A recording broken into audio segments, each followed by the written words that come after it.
for me, it's just part of the job now. I'm not going to like call up a mix engineer and email them and say, hey, you know, can you declick the vocals? They're going to be like, what the hell? They're going to be like, what the hell are you talking about? Like, I'm going to use someone else for mastering. But for me, I just do it. It's easy. RX is an amazing tool for it. So I didn't mean to cut you off. No, it's all good. It's like your thing is like efficiency and then manual. It's like, let's get as efficient as possible within the software, and then let's do as manual, as automated master as possible, you know, with like your automation moves within the DAW and then then the RX stuff. Yeah, all the efficiency stuff I've developed, I think it frees up more time to get like detailed into the weeds of like the RX stuff. And, you know, some projects need it more than others, but, you know, even some of the best and most well-known mix engineers I master for, you know, some of their mixes have mouth clicks, and it's just how it is. It's not necessarily bad or wrong. I prefer to clean it up because it's a distraction, and I can only think of one time someone asked me to put a mouth click back in, and it was because it was another language. It was like German, or it was a language obviously I didn't know, so I had no idea what they're saying, and I made a word too smooth, like it took out the zest or the I don't know. I don't know how to, totally. It would kind of be like if you over DS'd a word and it sounded like that a lisp or something. Like whatever it was, it was too extreme. So, but it was easy for me to go back. But most projects, you know, no one's ever said. I've had people tell me they appreciate the mouth click cleanup and they didn't realize it was even possible. But I've never had someone ask me to put them back in. You know, it's just. I think it just makes it a little more listenable and smoother and. Lets you into the music more instead of being distracted by. I think even if you don't know what they are, sometimes they affect your opinion of something. But anyway, that's getting into the weeds. But that is part of what I do is go through. Yeah, I love it. Well, can I ask you a little bit about your room treatment, your setup? Like, what are you monitoring through? How is it acoustically set up? Yeah. Yeah. Well, the room I'm in was built before I got here. It had a little bit of treatment on the front and side walls, but I added a bunch of GIK acoustic treatment. It even had a nice cloud already when I moved in, so that was helpful. Interestingly enough, the main guy in Milwaukee here that knows about acoustic treatment ended up getting a job at GIK like a few weeks later after he helped me set up this room. So he was like a perfect consultant for me because now he works for GIK. And so yeah, he helped me place the panels, and I'm using PSI monitors. It's a company from Switzerland.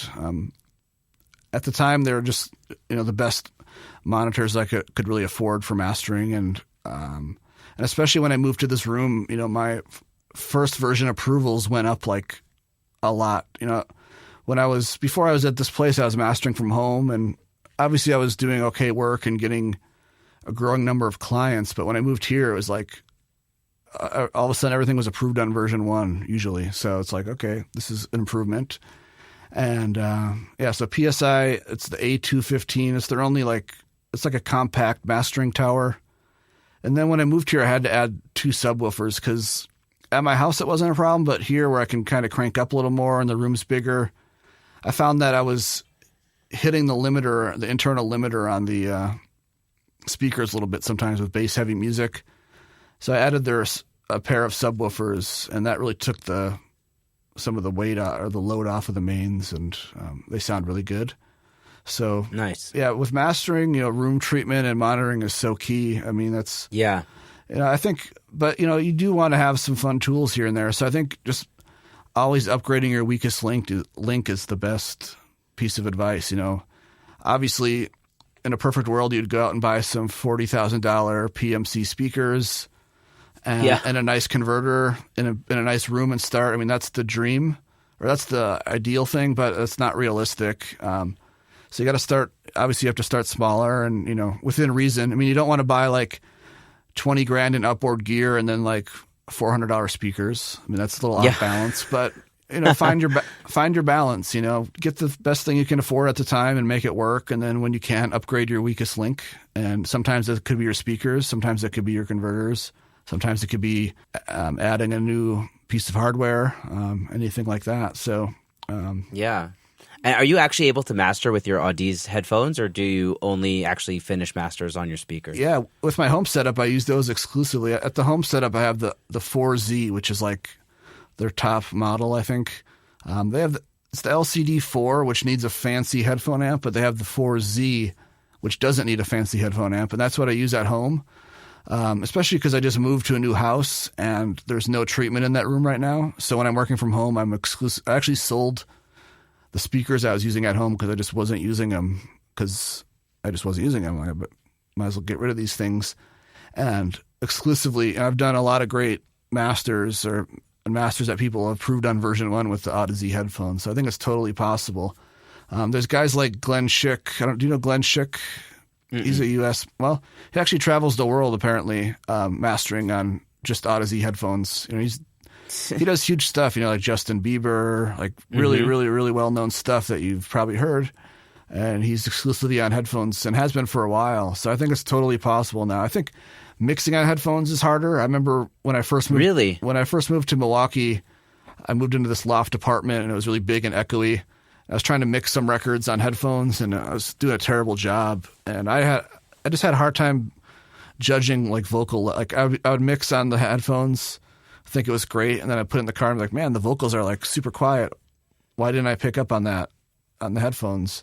I think with mastering it's different because you're not really like getting into the weeds of like vocal levels and keyboard levels and bass guitar level. It's more of a global thing. So I think on a nice pair of open back headphones, you can do mastering on them pretty well. I think open back is key. I think it sounds and feels more natural, and I think it's less fatiguing on your ears. So yeah, for sure. These closed back headphones like we're using now, these Sonys like are so fatiguing. Yeah, so I'm not saying you can't master on closed back. I think if you're going to do it, probably what you want to use is open back, just for how natural they sound and how easier they are on the ears. I mean, until I had the A to Z headphones, I never loved headphones. I just kind of tolerated them. And then when I got these, I was like, wow, like I actually, not only do I love how these sound, I feel like I can make mastering decisions on them. So that's sick. But when I'm at my studio, it's usually all speakers and I use the headphones just for quality control. But at my home setup, it's all headphones and, so you're pretty comfortable in like both worlds, really. Yeah. I mean, it helps to have a really good interface. So at the studio, I have the Crane Song Avocet, which I guess I consider part of the monitoring chain, which you asked about, because, if you were going to start a mastering room, it's fun to buy, the tube EQ and all this stuff. But if you don't have a good monitoring converter, you can't really hear what you're doing with all those tools. So it's kind of like putting the cart before the horse. So I think, well, you don't need to spend like $50,000 on a pair of mastering speakers. I mean, I hope you get to that point where you can afford it and it's considered normal, but having a good converter to listen through, I think, is pretty important. So I chose the Crane Song Avocet. I've had a couple of them actually because they've upgraded them since I've started mastering, but it's just a really nice sounding D to A converter, perhaps the best I've heard, and then it makes for a good monitor controller too, because you can, with the click of a button, I can compare. With the click of a button, I can toggle between what I'm doing. The mastered version, I can compare that to the unmastered process version. So like I can have both versions playing out of my DAW. I'm hearing what I'm doing, but I'm also hearing the totally untouched version, and they're perfectly in sync. And I can just toggle in real time, be like, oh, maybe I'm making this too bright, or It also helps for if I'm hearing a distortion or a click, I can like replay that section and then listen to the original. Like, oh, that click was in the mix. I'll just RX it out. Or I can be like, once in a while, I'll be like, oh, I'm pushing this too hard, so maybe I need to stop doing that so it's not adding some sizzle or crackle. It helps identify problems to have the unmastered version playing like perfectly in sync. And that's all part of that Reaper script I have. It makes a copy of it on a new track that I can't even see. So it's out of my hair, but it is always playing the untouched super cool version in sync. No plugins, no hardware, just the raw mix. So I can identify problems that I'm adding, or I can identify problems that were in the mix and make sure I'm not adding it, and just compare the sounds. So the Avocet's cool for that, and it has a bunch of digital inputs. So I can also digitally listen to like Tidal. Sometimes people will be like, we like this Taylor Swift song. So I can have that playing on loop from Tidal, and then I can toggle to that. And the cool thing is it's digital, right? So it's apples to apples. It's 0 is 0.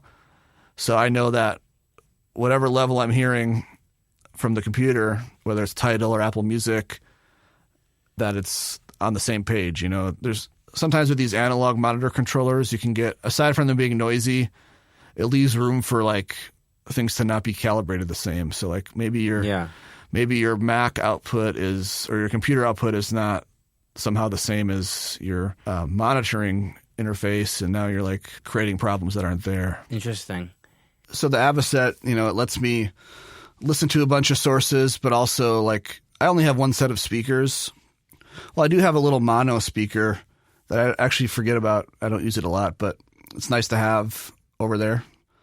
And but what's really cool about that Avocet is I have my headphone amp hooked up to like speaker output 2, because I think with most monitor controllers, and I do this at home too, it's kind of clumsy to switch between speakers and headphones, because sometimes you have like both of them going at the same time. You know, if they have, it's like, at least on the Avocet, it's like way too many clicks to like shut off the speakers and then listen to headphones. So I have a really good headphone amp connected to speaker output 2. And then the headphone amp, the reason I got it, aside from sounding good, it you can bypass the gain pod on it. So it's just wide open, and then you just use the monitor controller to adjust the level there. So it's like, it's kind of nice, because then I just, with the press of a button, it's like speakers or headphones, but never both. It'd be impossible to have both playing, which, you know, back when I had my home set up, I'd be worried that like, you know, if you're working late at night, you're like obviously working on headphones, but like with a weird setup, you could accidentally be like blasting your speakers too, and maybe you don't even realize it. So this is kind of this. Not that I need to worry about that here, but it's nice that I just like the one-touch headphone speakers. So having a headphone amp connected to like another speaker output is a nice little trick that I've learned. Yeah. So there's something I wanted to ask you about. I read an article that you wrote on the Pro Audio Files about how you know how to best prepare a mix for mastering. You know, was there anything in that article that you'd like to share with the audience today, or was there any revisions since you know, any updates since you last wrote that article? Man, yeah, I would definitely like to revisit all those articles. I kind of ran out of time.